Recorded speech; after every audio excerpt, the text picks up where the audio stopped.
Hello guys, कैसे हैं आप लोग। आइए आइए आज हम कुछ बात करते हैं और बात है हमारी एग्ज़ाम की। ठीक है, एग्ज़ाम मतलब जो भी हम परीक्षा की तैयारी कर रहे हैं, चाहे वो एमपीपीएससी हो, यूपीएससी हो, एसएससी हो, बैंक हो, रेलवे हो, कोई भी एग्ज़ाम हो, चाहे वो पटवारी का हो या वर्ग 1, 2, 3 टीचरशिप का हो। तो इस बार हमें क्या करना है, परीक्षा को फोड़ना है। कैसे फोड़ेंगे, कुछ तरीके बता रही हूँ आपको। ठीक, तो अब यहाँ पे हमारा जो सबसे पहली बात आती है, कोई भी एग्ज़ाम, चाहे वो 10th भी हो, 12th भी हो, एग्ज़ाम आने वाले हैं बोर्ड के। तो जब हम यहाँ पे बात कर रहे हैं परीक्षा को फोड़ने की, तो सबसे पहले हम क्या देखेंगे, सिलेबस। सबसे पहले उठा के क्या देखेंगे, सिलेबस देखेंगे। और सिलेबस देखने के बाद उसमें से हम ये देखेंगे कि कितने टॉपिक हमें पता है। क्लियर, हमें ये तो देखना पड़ेगा ना कि भाई कितने टॉपिक हमारे क्लियर हैं या हमें पहले से आते हैं। ठीक, तो हमने वो टॉपिक क्या करे, पता कर लिए। उसके बाद क्या करेंगे हम कि जो कंप्लीट जो वीक टॉपिक है हमारे, ठीक, जो वीक टॉपिक है उनको क्या करेंगे, हम अलग करेंगे। और जो हमारे टॉपिक जो हमें आते हैं उन्हें हम अलग करेंगे। फिर जो वीक टॉपिक है उनको क्या करेंगे, हम पढ़ना शुरू करेंगे। और इधर जो टॉपिक हमें आते हैं हम उसको क्या करेंगे, रिवीजन स्टार्ट कर देंगे। ठीक, रिवीजन स्टार्ट करेंगे। लेकिन एक चीज़ और बोल रही हूँ यहाँ पर मैं आप लोगों को कि जो भी पढ़ें उसको आप बाकायदा तरीके से पढ़ें, समझ कर पढ़ें कि आप पढ़ क्या रहे हैं, कौन सा क्वेश्चन कैसे पूछ रहा है। हो सकता है क्वेश्चन को पलट के पूछ ले। ठीक है, तो आपको क्वेश्चन के सारे तरीके भी देखना है। तो यहाँ पर भी क्या करेंगे, कंप्लीट जो हमारा वीक टॉपिक है उनको हम अलग कर लिए। अब हमने क्या करा कि जो वीक टॉपिक थे उनका भी हमने पढ़ना शुरू कर दिया। बेसिक से पढ़ेंगे, ऐसा नहीं कि हवा हवा ही हो गए, नहीं, बेसिक से आप पढ़ोगे ताकि उसके अंदर जो कुछ छोटी छोटी चीज़ें हैं वो आप कवर कर सकें। इसके बाद हम जो है पीवाईक्यू हम लगाएंगे, जो पिछली बार पूछे गए हैं, जो पिछले एग्जामों में क्वेश्चन पूछे गए हैं हम उनको लगाएंगे। फिर यहाँ पर हम मॉक टेस्ट देंगे। मॉक टेस्ट आपको पता है, आपको ऑनलाइन भी मिल जाएंगे, नेट पे भी मिल जाएंगे, बहुत ढेरों पड़े हुए हैं। तो मॉक टेस्ट हम लगाएंगे। और मॉक टेस्ट जब हम लगाएंगे तो उसमें से आप कितने क्वेश्चन कर पा रहे हो ये आपको देखना है। कितने क्वेश्चन आप कर पा रहे हो, कितने नहीं कर पा रहे हो। अच्छी बात है, जितने नहीं कर पा रहे हो आप क्या करोगे, उनका एनालिसिस करोगे कि वो क्वेश्चन आपके कहाँ गलत हुए, क्यों नहीं आ रहे हैं, क्या रीज़न है, क्या उस टॉपिक को आपको थोड़ा और पढ़ना है। तो हम क्या करेंगे, फिर यहाँ पर एनालिसिस भी करेंगे। फिर हम क्या करेंगे कि जो हमारे पुराने टॉपिक जो हमें आते हैं साथ में हम उनको रिवीजन भी करते चलेंगे। ठीक, क्या करेंगे, रिवीजन भी करेंगे। फिर यहाँ पर आता है हम क्या करेंगे कि आप कंपटीशन एग्ज़ाम दे रहे हो, मैं 10th और 12th की बात नहीं कर रही हूँ, अभी मैं सिर्फ कंपटीशन एग्ज़ाम का बोल रही हूँ कि जो आपके जो भी है आपके घर न्यूज़पेपर आता है।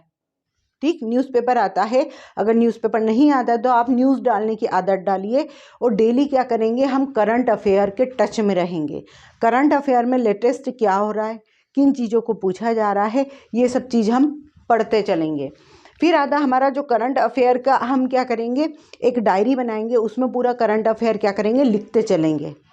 ठीक, कि आज की डेट में क्या हुआ, कौन सा पुरस्कार किसको मिला, कहाँ पे क्या क्या चीज़ें हो रही है, क्या बदलाव हो रहे हैं, जलवायु में बदलाव हो रहे हैं, कितना % बदलाव हो रहा है, कितना % कार्बन उत्सर्जन बढ़ा है घटा। ये सब चीज़ें क्या होता है, करंट अफेयर में होती है, जो कि आपको पेपर में, न्यूज़पेपर में और आपको न्यूज़ चैनल पे मिल जाएंगी। फिर हम क्या करेंगे, यहाँ पर एक पढ़ाई का शेड्यूल होता है बेटा, पढ़ाई का एक शेड्यूल होता है कि आप कितने घंटे पढ़ाई को दे रहे हैं।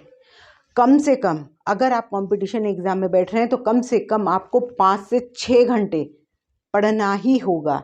आपको 5 से 6 घंटे पढ़ना, ये नहीं कह रही हूँ लगातार बैठो, नहीं, लगातार हम नहीं बैठेंगे। हम क्या करेंगे कि 1 घंटा पढ़ लिया, ठीक है, मूड फ्रेश कर लो, आप थोड़ी देर उठ जाओ, थोड़ा सा घूम लिए, फिर वापस आके बैठ गए, कुछ खा पी लिया।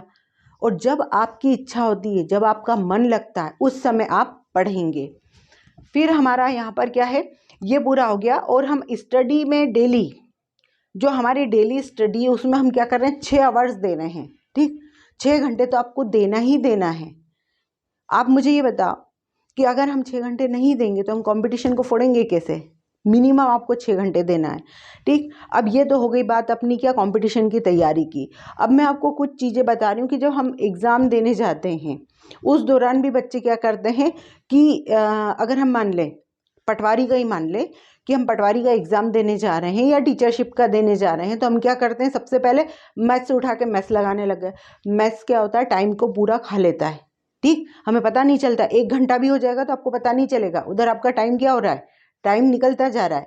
तो पहले आप क्या करेंगे, पूरे जीके के क्वेश्चन, हिंदी के क्वेश्चन, आपका जो जर्नल मैनेजमेंट है इसके क्वेश्चन पहले उनको सॉल्व करिए। उसके बाद आप मैथ्स पर जाइए। मैथ्स के साथ में आप इंग्लिश भी करिए। जिनकी इंग्लिश अच्छी है तो कोई नो डाउट कोई दिक्कत ही नहीं है, लेकिन जिनकी थोड़ी सी भी कमज़ोर है तो वो क्या करेंगे, उसको थोड़ा सा बाद में लेंगे। पहले ये सारा पोर्शन ख़त्म करेंगे, उसके बाद में इंग्लिश और फिर मैथ्स करेंगे। क्योंकि मैथ्स में क्या होता है बेटा कि हमारा कंपटीशन एग्ज़ाम में टाइम होता है हमारे पास कम, क्वेश्चन होते हैं ढेरों, हमें पता ही नहीं चलता है। और जब कंप्यूटर स्क्रीन के सामने हम बैठे होते हैं तो हमें टाइम का बिल्कुल भी पता नहीं चलता है। ठीक, तो इस तरह से हम तैयारी करेंगे। तो पहली बात तो मैं ये बोलूँगी कि जो लोग अभी पटवारी का दे रहे हैं, टीचरशिप का दे रहे हैं, जो भी एग्ज़ाम अभी लेटेस्ट आ रहे हैं उसमें आप ये देखिए कि सिलेबस में अगर हिंदी है तो पहले हिंदी को कवर करिए। ठीक है, हिंदी के बाद में आप जर्नल मैनेजमेंट को कवर करिए, जीके को कवर करिए। जीके में आप ये मत मानिए या ये मत सोचिए कि जीके में बहुत कम है। जीके एक समुद्र है, समुद्र में आपको गोता लगाना है। ठीक, तो जीके में क्या है, साइंस भी आ रहा है, सोशल भी आ रहा है, सब कुछ आ रहा है, इकोनॉमिक्स भी आ रहा है, सब कुछ आ रहा है। ठीक, तो आप क्या करेंगे, जीके को कवर करेंगे। इस तरह से धीरे धीरे करके हम क्या करेंगे, नंबरों को प्लस करेंगे। ये हो गई कंपटीशन की बात। अब मैं यहाँ पर आपको 10th और 12th, अगर आपके भाई बहन छोटे हैं, आपसे 10th या 12th में हैं या आपके आस पड़ोस में, तो आप कम से कम 10th और 12th के स्टूडेंट को ये बताइए कि वो अपनी परीक्षा की तैयारी बहुत अच्छे से करें। टाइम बहुत कम है, टाइम क्या है, बहुत कम है। तो आप क्या करेंगे यहाँ पर कि जो एग्ज़ाम की तैयारी है 10th और 12th की, उसे क्या करेंगे, जो सिलेबस आप याद कर चुके हैं, ठीक है, उसको डेली रिवाइज करते चलिए। और जो चैप्टर आपके कमज़ोर हैं उन चैप्टर को क्या करिए, लिख कर देखिए। आप जब तक आप लिख कर नहीं देखेंगे तब तक आपको याद नहीं होगा। ये पुराने ज़माने की पद्धति है जो अभी भी कारगर है।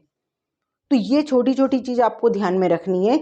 दूसरी बात मैं आपको फिर से कह रही हूँ, अगर आपको कोई टॉपिक अच्छे से आता भी है तो बिना रिवाइज के आप कुछ नहीं कर सकते हो, क्योंकि एक कहावत है, नो रिवीजन नो डिवीज़न। इसलिए हमें बिना रिवीजन के डिवीज़न के बारे में सोचना भी नहीं चाहिए।